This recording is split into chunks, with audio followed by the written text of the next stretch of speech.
Hello guys, welcome back to our channel. It's me Siri. ఇవాళ video వచ్చేసి ఎండి చేపల గోంగూర curry అండి. ఇంకెందుకు ఆలస్యం, ప్రాసెస్లోకి అయితే వెళ్ళిపోదాము.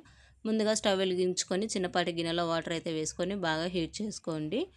ఎందుకంటే చేపలు కడగడం కోసం వాటర్ అయితే ముందుగా హీట్ చేసుకొని కట్ చేసి పెట్టుకున్న చేప ముక్కలను అయితే వాటర్లో వేసేసుకొని బాగా నీట్గా సిల్వర్ కలర్ అనేది పోయే వరకు బాగా కడిగేసుకొని పక్కన ఉంచేసుకోండి.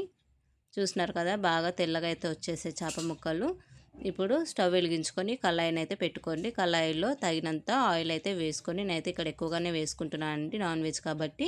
ఇప్పుడు ఆయిల్ బాగా హీట్ అయ్యాక 2 మీడియం సైజ్ ఆనియన్స్, అలాగే 2 పచ్చిమిర్చిని కూడా చీలికగా కట్ చేసుకొని వేసుకోండి.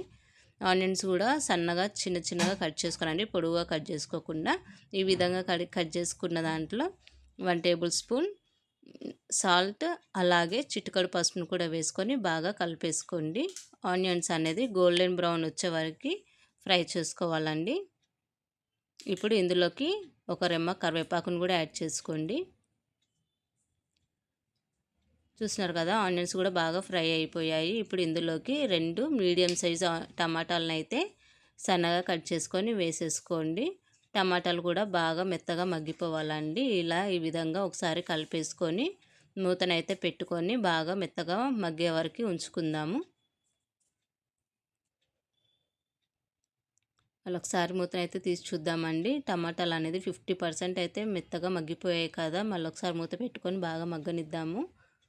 ఇప్పుడు చూసినారు కదా, ఆయిల్ అనేది బాగా రిలీజ్ అయిపోయి టమాటాలు కూడా బాగా మెత్తగా అయిపోయాయి. ఇప్పుడు ఇందులోకి మన స్పైసీకి సరిపడా కారాన్ని వేసుకొని, నేను ఇక్కడ 3 టేబుల్ స్పూన్ కారాన్ని అయితే యాడ్ చేసుకొని బాగా కలిపేసుకున్నాను.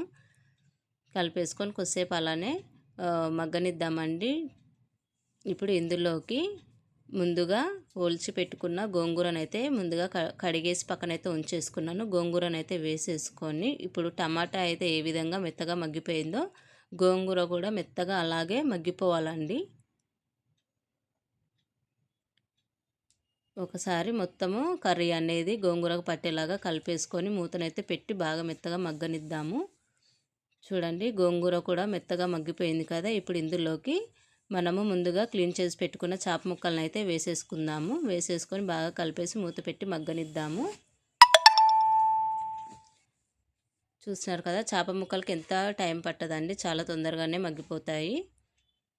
అంతే అండి. ఇప్పుడు ఫైనల్గా అల్లం పేస్ట్ని అయితే వేసేసుకొని బాగా కలిపేసుకొని మూతనైతే పెట్టి అల్లం పేస్ట్ ఫ్లేవర్ అనేది పచ్చివాసన రాకుండా ఉండే వరకు కొద్దిసేపు మూత పెట్టి మగ్గనిచ్చుకుందాము. అంతే అండి, చాలా అంటే చాలా టేస్టీగా ఉండే గోంగూర చేపల కర్రీ అయితే రెడీ అండి. వేడివేడి అన్నంలో తీసుకొని తింటుంటే చాలా అంటే చాలా బాగుంటుంది. చాలా ఈజీ రెసిపీ. ఈ వీడియో కనుక మీకు నచ్చినట్లయితే like, share, comment and subscribe to our channel. It's me Siri. మరిన్ని వీడియోస్ కోసం పక్కనే ఉన్న బెల్ ఐకాన్ క్లిక్ చేసుకోండి. Bye bye.